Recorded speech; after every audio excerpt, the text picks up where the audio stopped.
क्या कभी आपने सोचा है कि हमारे परिवार में छुपा हुआ खतरा भी हो सकता है? आज मैं आपको एक ऐसी घटना सुनाने जा रहा हूं जिसने भरोसे को ही चकनाचूर कर दिया। ये कहानी है एक बेटे की जिसका सपना था महंगी कार और आलीशान जिंदगी। पर यह सपना साधारण कमाई से पूरा नहीं हो सकता था। अब आप सोच रहे होंगे कार खरीदना तो आम बात है, इसमें साजिश कहाँ? लेकिन ट्विस्ट यहीं से शुरू होता है।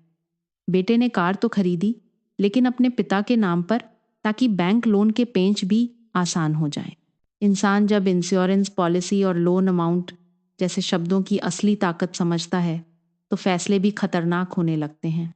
बेटे ने सोचा, अगर पिता नहीं रहेंगे तो बीमा की मोटी रकम और कार दोनों मेरी। अब यहाँ कहानी में प्रवेश करता है लालच का शैतान। एक दिन बेटे ने पिता को ड्राइव पर चलने को कहा। उसकी मुस्कान के पीछे छुपा था एक भयानक प्लान। अब आप पूछेंगे, क्या ये महज एक हादसा था या सोच समझ कर रची गई हत्या?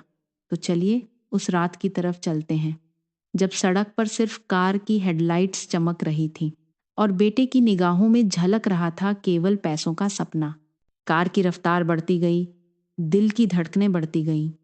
बेटे ने स्टीयरिंग ऐसे मोड़ा कि पिता को चोटें आईं और बाहर से सब कुछ एक एक्सीडेंट जैसा लगा।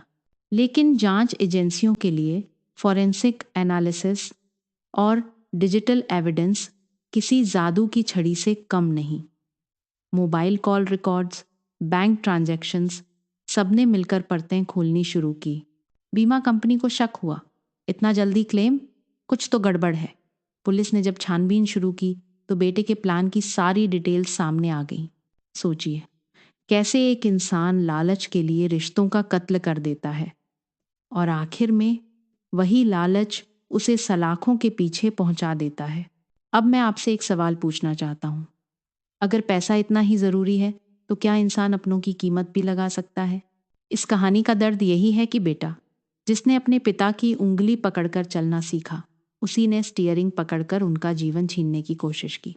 शायद उसने सोचा था, बीमा क्लेम मिल जाएगा, कार भी मेरी हो जाएगी। लेकिन कानून और सच्चाई से बड़ा कोई धोखा नहीं होता। देखिए, मोटिव और एविडेंस हमेशा अपना रास्ता ढूंढ ही लेते हैं। बेटे का लालच आखिरकार उसके अपने जाल में फंस गया। यही सबक है, पैसों से खरीदी जा सकती है एक कार, पर पिता का प्यार नहीं। जब रिश्ते सौदे बन जाएं, तब समझ लीजिए, असली नुकसान तो आत्मा का होता है।